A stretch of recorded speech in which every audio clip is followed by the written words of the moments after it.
യുകെയിലെ IOC, OICC സംഘടനകളുടെ ലയനശേഷം നടന്ന ആദ്യ ഔദ്യോഗിക യൂണിറ്റ് പ്രഖ്യാപനം സ്കോട്ട്ലൻഡിലെ എഡിൻബ്രോയിൽ നടന്നു. നേരത്തെ OICCയുടെ ബാനറിൽ പ്രവർത്തിച്ചിരുന്ന സ്കോട്ട്ലൻഡ് യൂണിറ്റ് ഇന്നത്തെ ഔദ്യോഗിക പ്രഖ്യാപനത്തോടെ IOCയുടെ യൂണിറ്റായി മാറ്റപ്പെട്ടു. കേരള ചാപ്റ്റർ മിഡ്ലാൻഡ്സ് ഏരിയ നേതൃത്വത്തിന്റെ പരിധിയിലായിരിക്കും സ്കോട്ട്ലൻഡ് യൂണിറ്റിന്റെ പ്രവർത്തനങ്ങൾ. എഡിൻബ്രോയിലെ സെന്റ് കാതറിൻ ചർച്ച് ഹാളിൽ വെച്ച് വിപുലമായി സംഘടിപ്പിക്കപ്പെട്ട ചടങ്ങ് IOC UK Kerala chapters president Shinu Clare Mathew ഉദ്ഘാടനം ചെയ്തു. Kerala chapter general secretary Romy Kuriakose, executive committee അംഗം ഷോബിൻ സാം തുടങ്ങിയവർ പങ്കെടുത്തു സംസാരിച്ചു. സ്കോട്ട്ലൻഡ് യൂണിറ്റ് പ്രസിഡന്റ് മിഥുൻ അധ്യക്ഷത വഹിച്ചു. Unit general secretary Sunil K. Baby, ഭാരവാഹികളായ ഡയാന പോളി, ഡോക്ടർ ഡാനി തുടങ്ങിയവർ സന്നിഹിതരായിരുന്നു.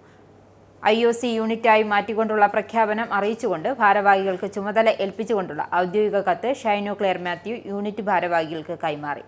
ചടങ്ങിനോടനുബന്ധിച്ച് ഇന്ത്യ എന്ന ആശയത്തെ ആസ്പദമാക്കി കുട്ടികൾക്കായി സംഘടിപ്പിച്ച ചിത്രരചനാ മത്സരം രചനകളുടെ വൈദഗ്ധ്യം കൊണ്ടും മത്സരാർത്ഥികളുടെ വലിയ പങ്കാളിത്തം കൊണ്ടും ശ്രദ്ധേയമായി. വിജയികൾക്കും പങ്കെടുത്തവർക്കുമുള്ള സമ്മാനദാനം ചടങ്ങിൽ നിർവഹിച്ചു. ചടങ്ങിനൊപ്പം നിലമ്പൂർ ഉപതെരഞ്ഞെടുപ്പിൽ ആര്യാടൻ ഷൗക്കത്ത് നേടിയ വലിയ വിജയം കേക്ക് മുറിച്ച് മധുരം വിതരണം ചെയ്തും പ്രവർത്തകർ ആഘോഷിച്ചു. അദ്ദേഹത്തിന്റെ വിജയത്തിനായി പ്രചരണ രംഗത്ത് IOC UK കേരള ചാപ്റ്റേഴ്സിന്റെ നേതൃത്വത്തിൽ ബൂത്ത് മണ്ഡല തലത്തിൽ നടത്തിയ പ്രവർത്തനങ്ങളും അതിന് നേതൃത്വം നൽകിയ ഷൈനു ക്ലെയർ മാത്യൂസ്, റോമി കുര്യാക്കോസ്, ഷിജോഹ മാത്യു എന്നിവരെ പ്രവർത്തകർ അഭിനന്ദിച്ചു. സംഘത്തിന്റെ നേതൃത്വത്തിൽ വിവിധ മണ്ഡലങ്ങൾ നടത്തിയ പ്രവർത്തനങ്ങളും അതിന് നന്ദി അറിയിച്ചുകൊണ്ട് ആര്യാടൻ ഷൗക്കത്ത് നൽകിയ അഭിനന്ദന സന്ദേശം എന്നിവ കൂട്ടിച്ചേർത്തുകൊണ്ട് സ്കോട്ട്ലൻഡ് യൂണിറ്റ് തയ്യാറാക്കിയ ഹ്രസ്വ വീഡിയോ ചടങ്ങിൽ പ്രദർശിപ്പിച്ചു.